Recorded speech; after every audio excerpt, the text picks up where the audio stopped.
beginning transmission of Music Bizz Radio. Thank you for listening. Here is your host, David Richards.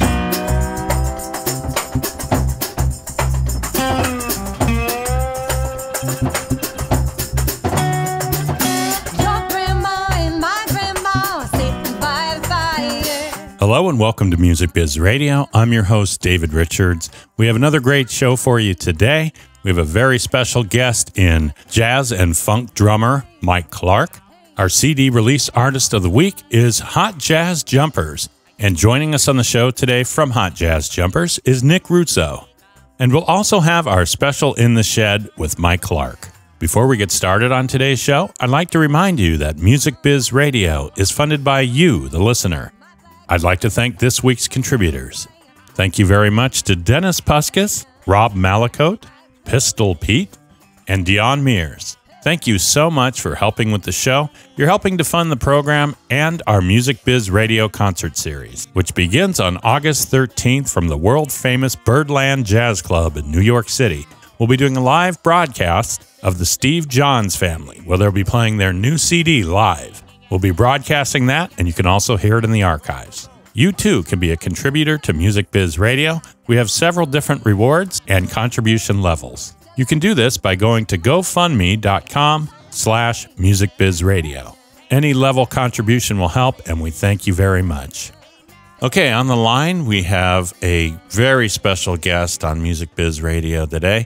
He is an American jazz and funk drummer who many might know from playing with the Headhunters, with Herbie Hancock in the mid-'70s, and has played with a variety of people, including Woody Shaw, Eddie Henderson, Tony Bennett, to name a few, Chet Baker, and many, many more.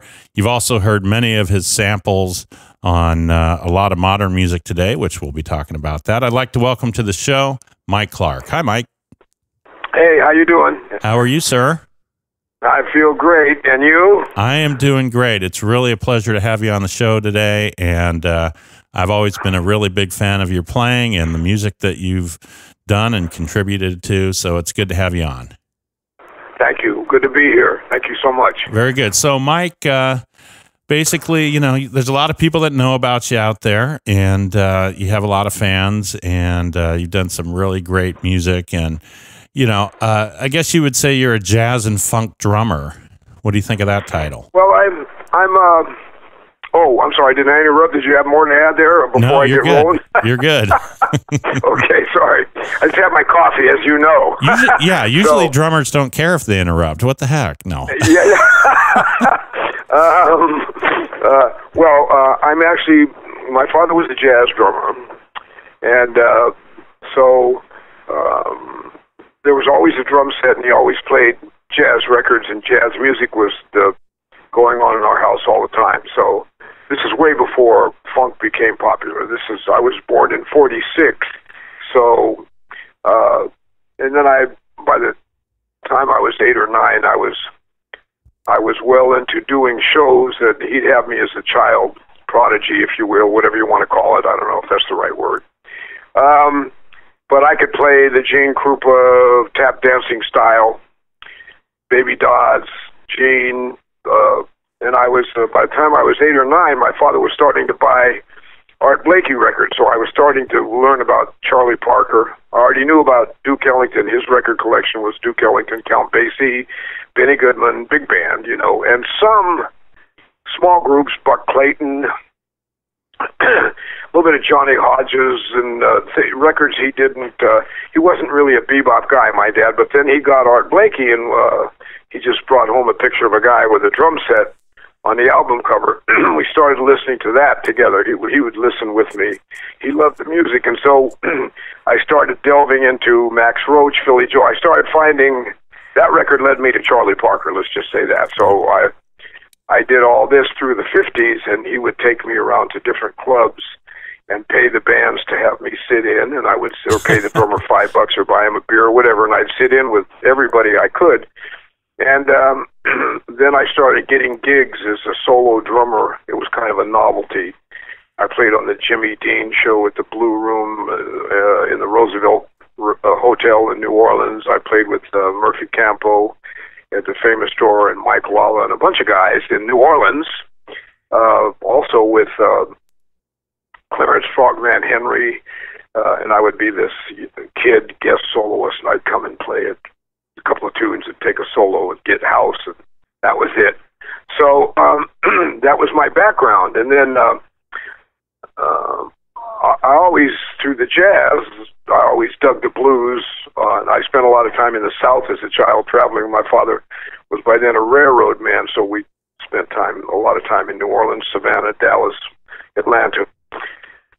And I started getting, because I always had an affinity for the James Brown type beats, even before I'd heard James Brown. I'm not saying exactly, but something like that. Right. Because of the high school kids wanted to dance to more of an eighth note thing, so I just had a thing for it. I don't know, and I could do it. But based on that, I started getting calls for blues gigs because most jazz drummers didn't play really good funk in those days. It sounded too much like Horace Silver funk, which I love. Don't get me wrong, I was into that too. But if you were playing with a more of a electric funk band, you had to have your beats tighter and a little more modern. So I was of that age. So oddly enough, the blues gigs were mostly shuffle rhythms, but based on the fact that I could mime, mimic, or whatever you want to call a James Brown type beat or a funk beat, Otis Redding, whatever, I got blues gigs. So I developed a passion for the blues, and it seemed to fit the blue notes in my heart. It seemed to fit my understanding, so that's how the funky thing happened. And then in the 60s, I became best friends with Paul Jackson. We had quite a few bands way before the Headhunters. And we wrote God Make Me Funky, which was a hit, which in fact is coming out, I think, in a movie in a couple of weeks, straight out of Compton, because it was the first drum beat loop sampled by Dre and those guys for Gangsta Gangster, right? So, but we wrote and recorded God Make Me Funky way before the Headhunters, years before. So we had jazz. Paul played upright bass and B3 organ. So we had jazz groups, and we played funk. You know, if somebody wanted to hear Mercy Mercy or some Cannonball stuff, we'd play funk like that. And it led to what we did with Herbie Hancock. Right. To make a really long story fairly short, that's it. Well, you know, it's interesting that you talk about this blues background. I think I've actually heard you on social media talk about it a little bit before, how important having that blues background is in your swing and your funk.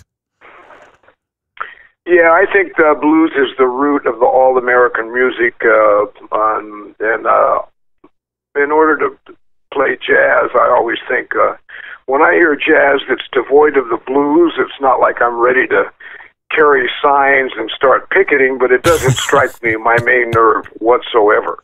Right. And I'm not the downest guy or saying I'm the bluesiest guy, but it's got to be in there somewhere. Right. You know what I mean? For me to enjoy it. Maybe I'm old school, whatever anybody wants to say, but that's how I hear it. And Art Blakey, Thelonious Monk, Philly Joe Jones, everybody that we love, Coltrane, they all had that strong blues. That's where it came from. So to me, that's the invention that kicked off all the other stuff, stuff that I'm interested in, you know.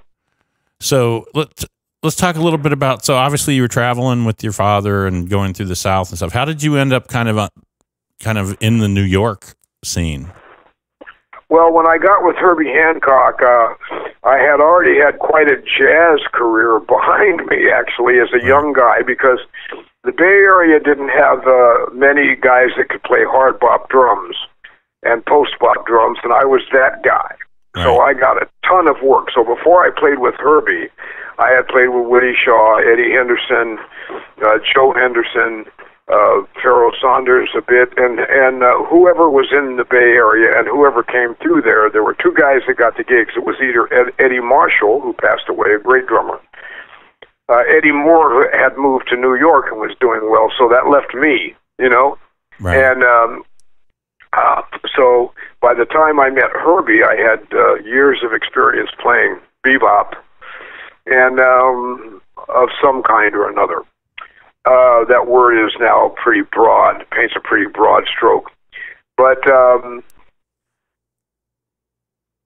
Herbie, the gig for me was a little boring musically. Now, I hate to say this because I'm not being unappreciative. I love Herbie Hancock. He's a genius, and I'll be forever indebted and grateful and never for the solid he laid on me by hiring me and making me a well-known guy, a fairly well-known guy. So, but a lot of the music was pretty pedestrian, actually, because they were trying to make money, and I got nothing against money. We all need it. But I still wanted to really play, and he knew that. So we would have these incredible conversations about the band with Miles and Ron and Tony and Wayne, and he would talk to me about playing with Elvin, and I used to go to his house sometimes, and we'd go into his garage, and he had a piano in his garage, and no air conditioning in those days.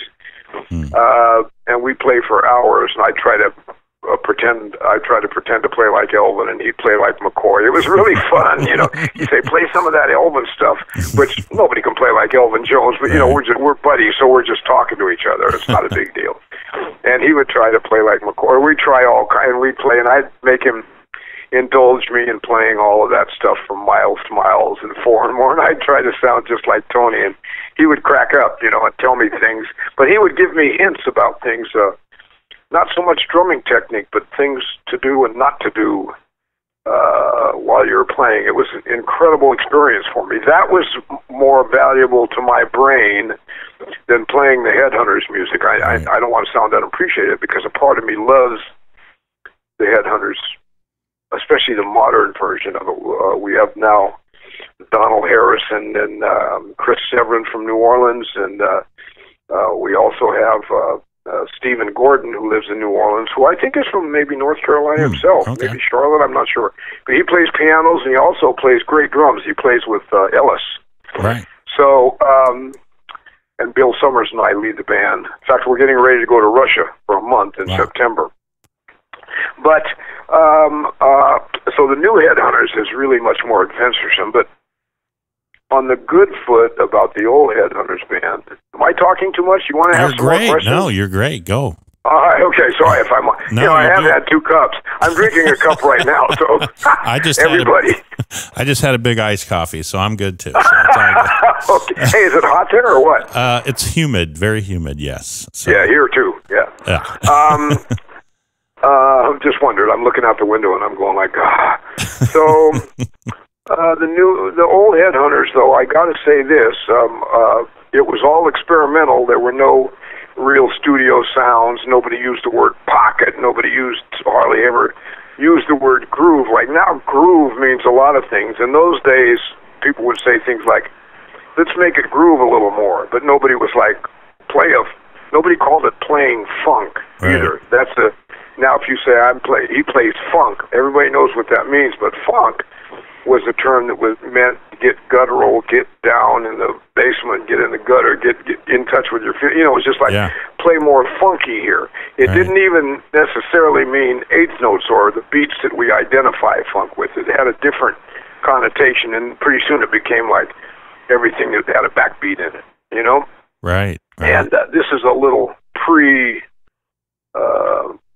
so when you're in the studio, as a drummer, I didn't have studio drum sound. I just took a set of drums out of the trunk of the car, set them up, and played thrust. Boom, and went home. So Harvey Mason was the only guy that I knew at that time that had an official quote unquote studio sound. Right. And I didn't even know what kind of heads to buy. I had a Gretsch 18-inch jazz kit, 4-piece jazz kit, 2 K cymbals and K hi-hats. That was it.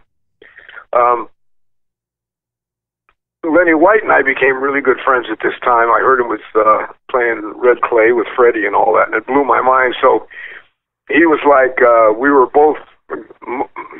He gave me a drum set that he had used with Freddie Hubbard, a blonde Gretsch. Nice. And that's how I started with Herbie Hancock, with his old Gretsch set.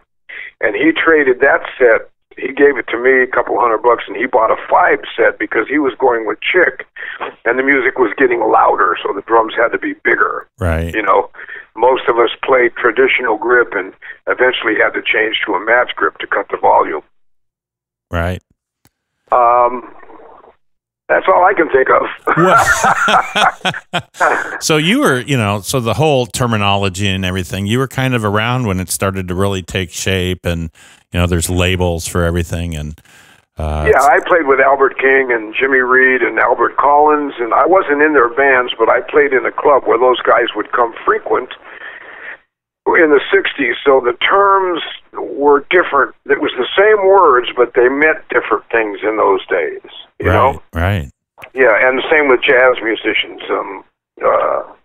And then now the terms are a little different. But everything evolves or changes anyway. I don't know if we call it evolving. It depends on where your head's at. Right. I feel a little funny introducing you as a jazz and funk drummer. It kind of like puts you in a narrow hall there. I think there's so much more that you bring to the music than just having two, simplified labels of music put on you. Well, I mean, it's okay. It's like it kind of it actually is fairly accurate. I mean, I play funk, I play blues, and I play jazz. Right. I'm not a great guy to call for Latin gigs because I only know a couple of the traditional. Right. I mean, I have some slick beats, but I don't even know whether they're the correct. I don't have that education. You don't know the Spanish names for those beats. Yeah.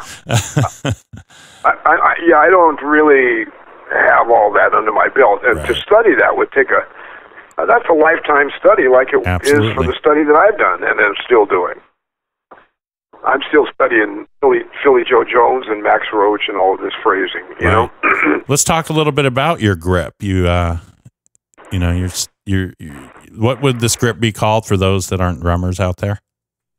Yeah, well, I was mentioning a traditional grip, right? Which is I don't know how to explain it on the phone without a show, but it's where the hand, turn the left hand. If you're right-handed, your left hand would turn kind of like opening a doorknob, right?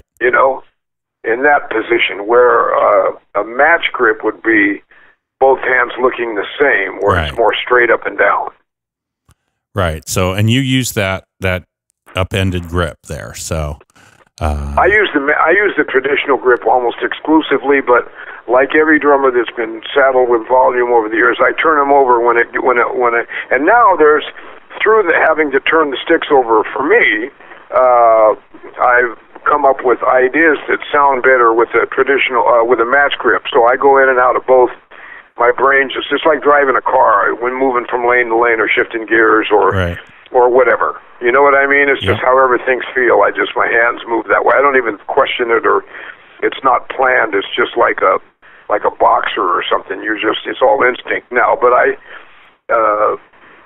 but when I first turned from to try to start a match grip, it was a hassle for me because I didn't have any fingers working in the left hand. So it was only the wrist motion. So I'm much better with the traditional grip as far as like if I have to really move in and out of the drum set really fast and all over the place, if the music calls for that type of thing, I'm much more adept at the traditional than I am matched. Well, we really love it. I love the way you play. So we're speaking to Mike Clark, jazz and funk drummer, today on Music Biz Radio, and he's been talking to us a little bit about how his career got going and some of the cool projects and things that he's been able to do.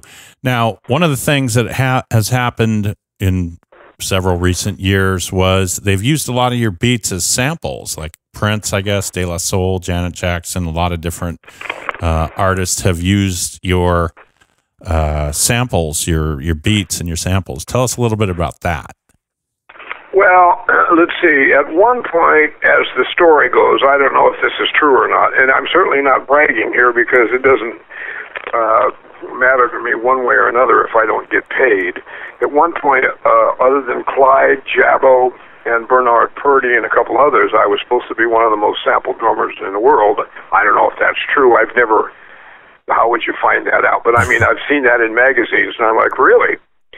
Well, where's my Rolex then? If that, I feel like a couple of ways about it. It's a way to get street cred should you need it. I don't know that I need that, but it comes with the territory. Right. it's nice that I've been part of something. My girlfriend was telling me today that I should show tons of appreciation for having those beats sampled and to reach so many people. And she's right. And so I'm working on that because, see, I didn't get paid like so, and I'm from the old school of if you work for me, if I hired you to do a job, I pay you for your work. Right. So I say, if you don't know how to play an instrument, many of those guys can't find middle C on the piano, and you use my ideas or on tunes that I wrote, not just the beats, but tunes that I wrote, then please pay me. Just like those guys want to get paid, and they get big paydays, I'd like to be paid myself for my work. I can't imagine asking a guy to do a job for free. I'm sure if you ask one of those guys who did not pay me to work for free, they'd be extremely angry, you know? So, as I said, I was interviewed in Vibe magazine, and I can sum it up by this saying that I said in Vibe magazine. I dug the cred, but I'd rather have the bread. I think that sums up my feeling on on that. You know what I mean? Like, yeah, it makes perfect sense. So, so you have obviously mixed feelings about it, but appreciative. Thanks to your girlfriend. Yeah, I am actually. Absolutely. Anytime you know, yeah, sure. Well, that's excellent. So let's talk a little bit about we're obviously in a new era here with music and promotion and musical promotion and self-promotion, whatever you want to call it, with the social media. If you happen to be lucky enough to be a Facebook friend or be connected with Mike on Facebook, you're going to find some pretty funny, important, a lot of different emotions of Facebook posts and different things. And, you know, I would say that I would consider you pretty outspoken on stuff, and you really don't have a need to hold back on things. Well, the things that I feel need to be discussed, for some reason at this point in my life, I'm not afraid to discuss it. People get mad at me, disagree with me, that's okay, and then a lot of people agree with me. That always feels good, you know. But on certain issues, I don't need outside validation, like issues such as race, police shooting black people or murdering them or however. You know, that's not an opinion. I mean, people either get killed or not. I mean, it's like, I'm not saying that every single incident, you know, just things that I find where people trying to take advantage of people monetarily or like, you know, trying to stop others from voting, stop others from working, making money to, you know, any kind of thing that I feel is anti-human, I feel as an artist it's my responsibility to speak up on it. You know what I mean? And I'm not right about everything I say. But some things you kind of, at this point in my life, I would say I have a fair idea of what's going on in the world and who's doing what. I don't think it takes rocket science to get to that, if you will. Right. You know, and I'm sure you know what's going on too. I mean, like that's part of our, like I say, I don't know everything and everything that's going on, and I'm not right about everything that I post. But if somebody does something that I feel is okay, like the other day, a guy lured a lion out of its place, and it had a collar on. So, and then he shot it with a crossbow, and you know, I'm sure you've read about that. I mean, something like that. I'm like, I don't know, man. For me, that's completely wrong. You know what I mean? It's like, I'm sure he knew that was, it had a collar on. How could you not see it? And it's just some things I just can't roll with. I mean, somebody else can, fine. You know what I mean? Right. But I can't. Or any kind of, when I see any kind of brutality towards anybody, I feel I have to say something. Right. And, so I put a lot of stuff out there, you know what I mean, when I'm in that kind of a mood, you know. And then other times you come home from a gig late at night, you have a couple of beers, I probably shouldn't go online and write anything. you know, at the time they should shut the computer off and lock it. Don't go near that computer, Clark. You know what I mean? Until the morning. I think I've read coffee. I think I've read a couple of those. But also, you know, I'm able to do self-reflection because some of the stuff I put on there, I find that I really think is like I'm 100% right about. I'm not right about it, and people will point it out. And of course, you know, I want to get mad and this and that, like everybody does. But then I think about it and I go, like, you know what? That guy was right, in my opinion. So it's a chance to grow. Like, I'm very opinionated about jazz, and I realize that. So I put things on there, and the other day I wrote something, and a lot of guys wrote back like, well, hey, you know, this, that, the other. They kind of disagreed with me, and so naturally my first thought was they really don't know, and they don't have the experience I do. But then after I started reading what they were saying, I was like, you know what, these guys are making some great horse sense here, and the person who's not making horse sense is me. So it's kind of cool. As far as, you know, putting stuff out there about like the state of music, the state of jazz, how do you feel about the state of jazz right now and the scene, I guess you could call it? Well, I don't know about the state of, because I think the state of the music business, I don't even know if we have a music business anymore. Right. I don't think that now how good one plays or how well one writes music, or I don't think any of that has anything to do with a lot of the things we're hearing now. Sometimes it does. It's not 100% that way, but I think if you can create the fortune, if you can garner an agent and a manager that understands your music and believes in you, you have a chance of getting out there. If there is a record company left that will play acoustic jazz music and hook a guy's career up and have him on tour, and pretty soon he's on the festivals, if you have that kind of luck or fortune, if you're able to create that kind of fortune for yourself, I think for that person, the jazz business is great. I know a lot of clubs are closed, and I know that it seems to be much more difficult. However, I find myself working all the time. I don't know how, or it just keeps going. And I'm like, well, okay. But, I mean, my phone keeps ringing, and with all kinds of projects. I produce records now. I don't just drum. I mean, there's all kinds of things I'm involved in. I just produced a couple of CDs, and there's one more I'm working on now for a spoken word artist named Tony Adamo, who's quite different and has some different ideas about things. And he speaks up his mind about all kinds of stuff, not just politics, but all kinds of things that he peeps as he travels through his life, you know. And Lenny White played drums on one of them that I produced, and so I'm involved in a whole bunch of different stuff. I'm also, me and Michael Wolf, a great pianist and composer, a brilliant guy, have a record out called the Wolf and Clark Expedition. Our second record was out, and it was in the top 10 jazz charts for 3 months. And it's called Wolf and Clark Expedition 2, where we reharmonized and re-rhythmized and did a whole bunch of stuff to some old jazz standards, and then Mike wrote some originals, and we just kind of and it's one of the few records that I'm on that I can actually listen to and not hear myself as the drummer. I just listen to the music, and and I like it, you know. Right. Okay. So I'm doing that. I'm like Will Blades, the organist, a young organ player who's quite good, and Haley Neiswanger plays alto saxophone. She's a New Yorker now, originally from Portland. She's transplanted here, and she's playing with Miss Spalding, and has been.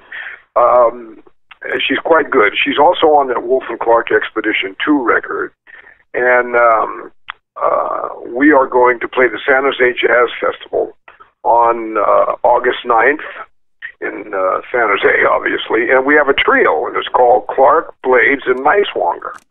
And we can play bebop, any kind of organ jazz you want, or funk, or everything in between, and we do. It's quite interesting. And so we're also playing, that's on the 9th, and on the 8th we're playing the Boom Boom Room in San Francisco, if any of you guys are going out there. Let's see, I'm making a record with Jerry Weldon while I'm out in San Francisco, and Mr. Pierce on organ, which will be another organ trio. Okay. And I'm doing that on the 10th. Okay, and you can find out a lot more of these dates on your website, which is drummermikeclark.com, and it has all you want to find out about Mike and his dates and everything you have going out there as well. Actually, I just, it's been a real pleasure to have you on. I just want to really thank you. And actually, thank you. I think a couple of years back, you actually gave me one of your charts you said I could use, and I am really upset at myself for not remembering the name of the tune. But it was, I think it was, I'm terrible. I'm terrible with names of tunes. But it was one of the tunes that you were doing, and the sheets were sitting around, and I said, oh, this is great. You said, oh, go ahead and use it. So I think I played it on a couple gigs, but thanks for that. And well, absolutely. I wish I could remember the tune. Now, tell me again. Can you tell me? I just had trouble hearing you right there. For some reason, the phone got weird. What record was it on? No, it was like it was at one of the gigs, and you had the sheet music was on stage, and I said, "Oh, I love this tune," and you said something like, "Oh, go ahead and you can have it," and so you let me have the sheet music, and it's something that's not a standard, and I can't remember what it is, but I ended up playing it with one of my groups a little bit. Nice. Yeah, so, and I always remembered that. I got big band charts and everything because I do a lot of clinics at colleges, and I have actual proof in big band form and all of that stuff. So if anybody listening, I do the clinics, but I also do a big band thing, and I got bassy and modern. I got a bunch of Herbie stuff and not just the funk stuff, the jazz stuff, all set up for an 18-piece band. And nice. I might have to take you up on that one. Yeah, okay. Yeah, let me know. Excellent. Was that tune maybe Loft Funk, written by Ched Levy and I? Was that it, you think? Yeah, it was Donald Harrison Brecker, Antonio Faro, a great piano player from Italy, and Christian McBride was on that gig. Yeah. Yep, that was cool. And we did it, when you were there before, I think we did it with Wallace Roney playing trumpet, which was incredible. Yep, it was incredible. You did a couple, I think you had one was Wallace, and I think one was Randy, so. Brecker, so it was pretty cool. You can't lose either way on that, you know? That's a nice selection. Nice selection of players there. Well, Mike, I really want to thank you for being on today, and again, he has a lot of cool dates coming up. You need to check it out. If you haven't had a chance to hear, you probably already have heard the music of Mike Clark. If you haven't had a chance, please go look him up online. You can go to drummermikeclark.com. You can Wikipedia him. There's a lot of different things you can do to him. So check him out. He's also on Facebook, and just continuing to make great music. And Mike, we really enjoyed having you on today.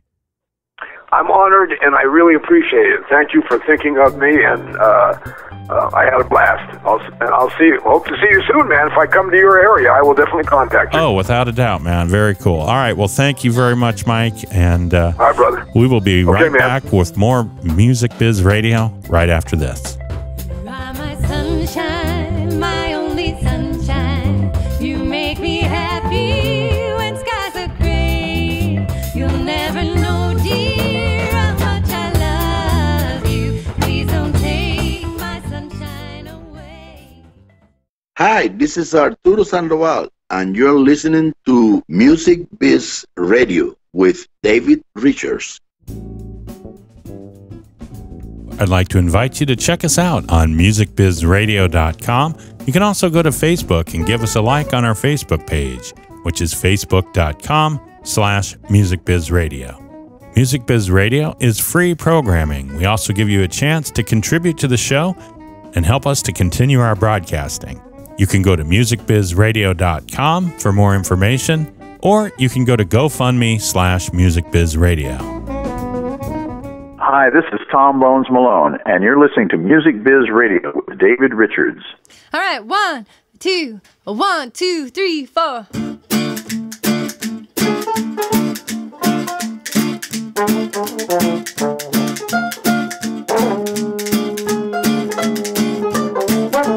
Boys, I've got somebody, so please step aside.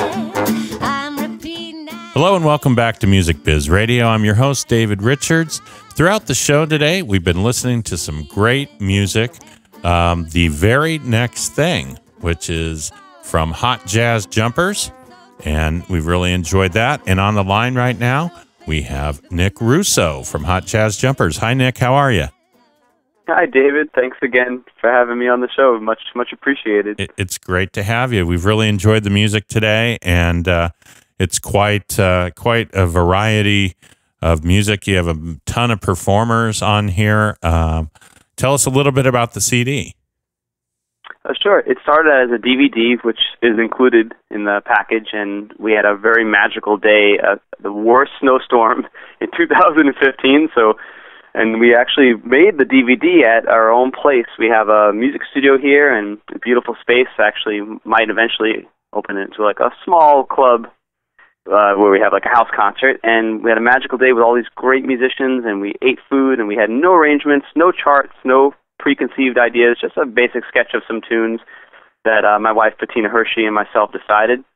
And the core of the group is Bettina Hershey on vocals and guitar, rhythm guitar, and she's also an amazing dancer, so we have a dance element to our group. And then myself, Nick Russo, I'm playing resonator, baritone resonator, tenor banjo, and acoustic guitar, and Roger Boris is electric guitar. And then the other two members are my colleagues, Miles Griffith, amazing improviser, composer, and singer. Him and I went to Aaron Copland School together, and amazing percussionist and Gullah Geechee composer, tambourine player, monica player, singer, David Pleasant. So it's a really, really awesome group, very interesting influences. But also on that video session, we had the great Esiot, actually Art Blakey's last bass player, and wow, played with Daniela Perez, and just a real heavy, very deep musician from Nigeria, and a good friend of mine, another colleague, been playing forever together.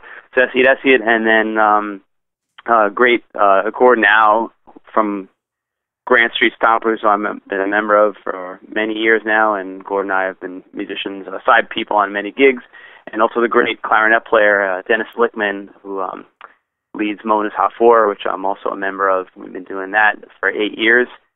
And it was a great magical session, which a lot of great music came out, and we played 20s, 30s music. We played music from New Orleans, some Gullah Geechee influenced music.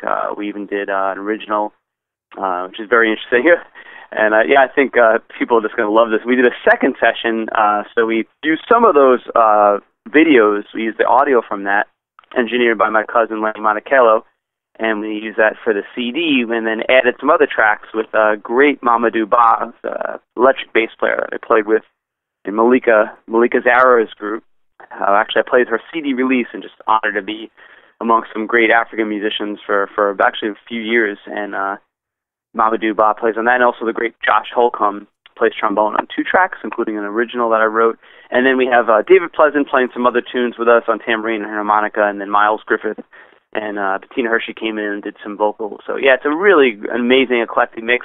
I think it's 17 tracks on the CD and a good 11 tracks on the DVD. So it's an amazing archival moment in my life, just where I'm playing with my favorite musicians. And yeah, we had 2 great sessions. And also a big thanks to this great videographer that also is a singer-songwriter and hangs out with a lot of musicians at Mona's a lot, Sergio Carrasco. So he did the videography and also did the first audio from the video, and then Lenny Monticello did the mixing of that video. And yeah, it's great. It's been a great project. We've really been enjoying it, and we're also ready to go on a little mini tour this Monday. Oh, wow. Okay, so quite a list of players. The music is, you have a ton of different stuff in there, a lot of different sounds, a lot of different musicians, and really enjoyable. So you kind of have like an all-star lineup of basically players that kind of represent the New York trad jazz scene up there. In a way, it's actually kind of half and half, so I'm honored to have my friends from the 20s, 30s jazz scene in the group, but then also David Pleasant brings this whole Gullah Geechee dance. I don't want to say avant-garde, but almost experimental sound. Being a member of Cecil Taylor's group and played with Paul Simon and choreographed. I hope I'm getting the title of this dance company. I think it's African Bushwomen. I can look that up. And then Miles Griffith bringing this whole calypso influence and very unique improvised vocal sound, just like having a horn player in the band. And Miles being part of Wynton Marsalis' Blood on the Fields, and also played with Paul Simon and T.S. Monk and Reggie Workman. We just have these eclectic mixes, and I love letting everyone do whatever they want. I love when we have complete artistic freedom. Actually, everything I forgot to mention was pretty much a first take live, no charts, no arrangements, and just you hear this music, and I couldn't be prouder, like how the arrangements just happen spur of the moment. And now we're doing some of these live gigs. We actually learn what we improvise, which is a really cool process on some of the tunes, like Iko Iko, which is titled Giacomo on the album. So it's a great concept, making a video basically. Well, I wouldn't say impromptu, but you definitely had a session there at the house, and you had a curtain in the background. You were telling me about that. Yeah, it looks like a club. It's really a nice space, and it's also wonderful vibes too, because we're just in a very positive energy in our home. We've had a lot of musicians rehearse here, including great Victor Jones with Black Velvet's group, the all-star James Brown, cover band that I'm in, and so Kim Clark's been here from Defunct, and great Andre LaSalle. Great guitar player, plays with Jimi Hendrix's sister. So yeah, this house has been blessed with a lot of great musicians coming in and out of the doors, and we have David Pleasant stay up here with us because he's back and forth between Savannah, Georgia, and New York, and his drum school in California. And Miles Griffith's been here, and Grant Street Stompers and Mona's Hot Fourth had rehearsals, and Will Friedwald from the Wall Street Journal has been here with his projects with the great John Weber playing my piano, and the amazing Mark Nodler. So I'm only mentioning these names just because out of appreciation that everyone, calls me for gigs, and then also just a big family of musician friends. Oh, not to mention the whole Latin scene. I actually have Emiliano Valerio. We've had weekly rehearsals here for our Latin gigs, so a lot of great musicians from the more Brazilian Latin scene, Latin jazz scene, has been through our doors and played in that same space. So yeah, maybe eventually we'll do a house concert, but it would be probably unfortunately, or fortunately, a very small event where we just invite close people, or maybe do several events because the space is smaller, for actually having a live performance with an audience. And we're speaking with Nick Russo right now from Hot Jazz Jumpers, and we're talking about their new CD, DVD, very next thing. On Tuesday nights, there's a session that's been going on for, I believe, 8 years now at Mona's, right, which is basically kind of the hang for, you have the Mona's Hot Four, which you're a member of, and there's many, many musicians and people that go on Tuesday nights, late Tuesdays at Mona's, and it's kind of one of the main representatives, I guess you could say, of the trad jazz scene. That's right. Dennis Lickman runs it, and not only plays amazing, also brings his original compositions, and then it opens up the session. Very warm vibe, very open, but also very musical too. He sets it up in a way that it's a nice balance of just having a smaller number of people play for a couple tunes in a row, then we switch it out and give everyone a chance. And then the great Jared Engels on bass, and the great Gordon Webster on piano. So I'm really honored to play with, these are also my favorite musicians that I call for my gigs, and I play in their bands. And so yeah, we've been almost going on 9 years, I believe. Yeah, it's 8 years currently, and as you probably know, there's been a bunch of documentaries on it, and can't help but thank Aiden and Jen. Aiden Grant, actually an amazing photographer, and Jen Waters, an amazing artist.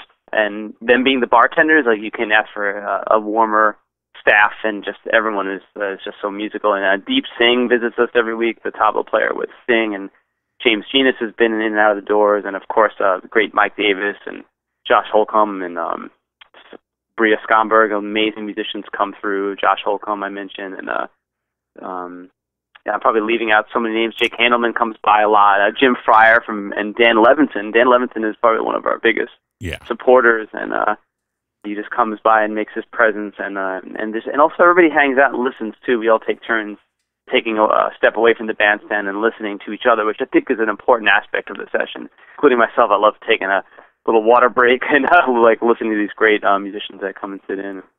It's a great time, and I've been lucky enough to play there many times and played a bunch of gigs with a lot of these names you're bringing up and stuff. And I had met you years ago, and you were just a quiet guy over there playing the guitar and doing your thing in the banjo and all the different instruments, and just really enjoyable. If you do get a chance to check that out, you definitely have to go to Mona's on a Tuesday night. It usually gets kicking about 11:30, from what I remember. Is that about right? Yeah, it's a house band starts off with a set at 11, and then we go till 3 a.m. plus. Sometimes if the mood strikes us, we'll go to 3:30, and sometimes till 4. That's the maximum. There's a lot of pluses when I was in there. That's right. So That's just right. really awesome West Village Mona's. You got to check it out. So, but Thanks, David. I yeah, appreciate it. really enjoyed it. But yeah, so I think that this CD is very cool. Looking forward to checking out the DVD as well. When do you think when's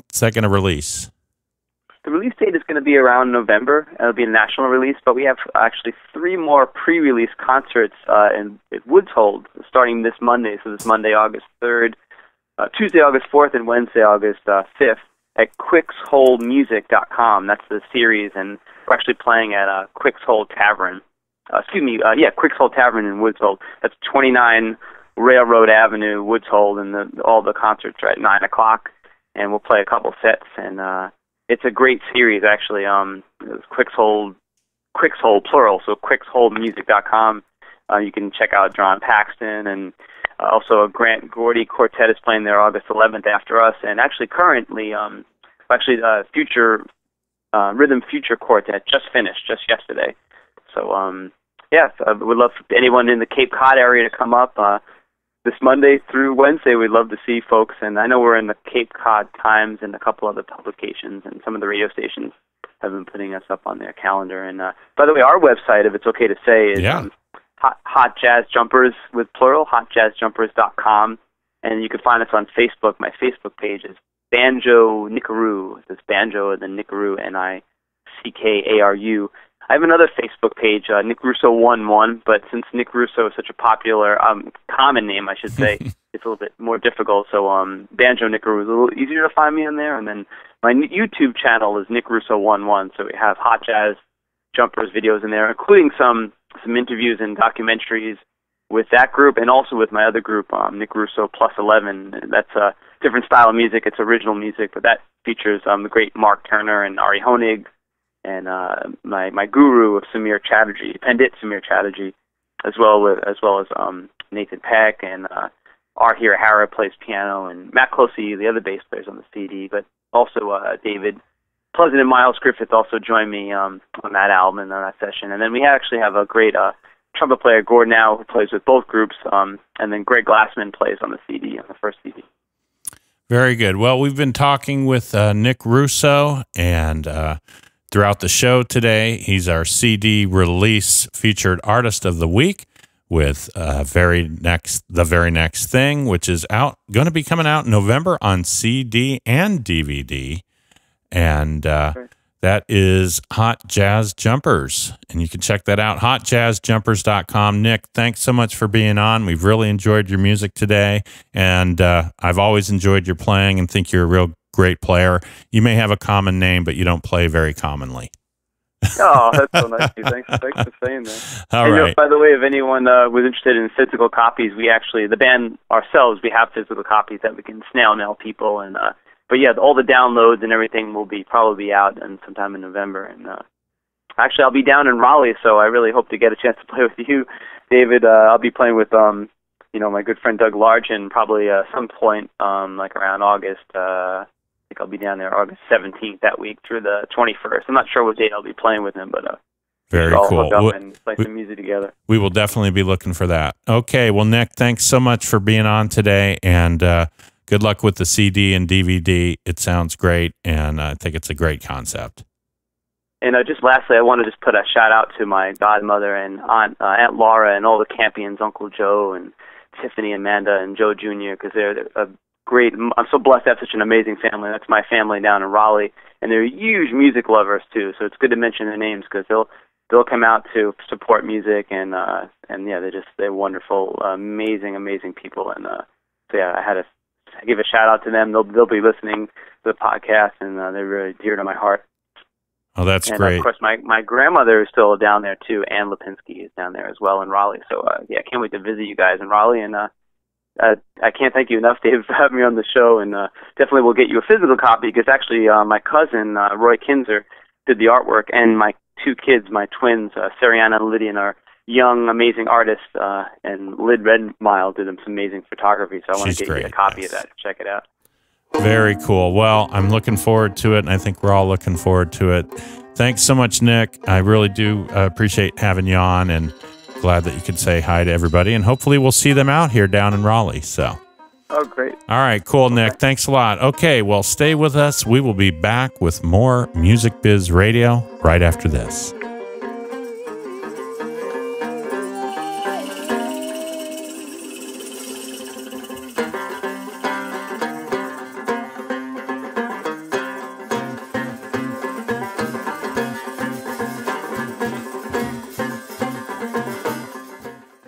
Hi, this is Jeremy Pelt, and you are listening to Music Biz Radio with David Richards. Hi, this is David Richards, host of Music Biz Radio. We really hope you enjoy the program, and we want to remind you that Music Biz Radio is a listener-supported and limited sponsorship show brought to you every week on musicbizradio.com. We invite you to go to our website and check out all the new merchandise. We also have great ways you can be a part of the show. Go to the contribution section of our webpage, and you can find ways that not only can you help keep the show going, but you can also get some great Music Biz Radio merch. If you're a person or business interested in sponsoring the show in some way, we have a variety of sponsorship packages. Just go to the link on our contact page. Thanks again for listening to Music Biz Radio. Hi, it's Osno here, and you're listening to Music Biz Radio with David Richards. So you want to be a musician? Well, maybe you had better get in the shed. Welcome to one of the most important parts of the show, In the Shed. Funk drummer Mike Clark is considered one of the premier funk masters of his time. I suggest you listen to his advice on how to really lay it down. Hi, this is Mike Clark, and you're in the shed. When you play your double-stroke rolls, feel them as triplets. It will make them stand up and sound a lot cleaner, but they'll still sound nasty. So you get the best of both worlds. Well, that's going to do it again for Music Biz Radio. I'd like to thank everyone that was on the show today, including Mike Clark. We really enjoyed you, as well as Nick Russo from Hot Jazz Jumpers, who is our CD release featured artist of the week. We hope you join us every week right here on Music Biz Radio. Thank you for listening to this week's show. We hope that you enjoyed the program and will join us every week. For information on being a guest or just to contact us, please email us at trumpetdr@gmail.com. This now concludes our transmission.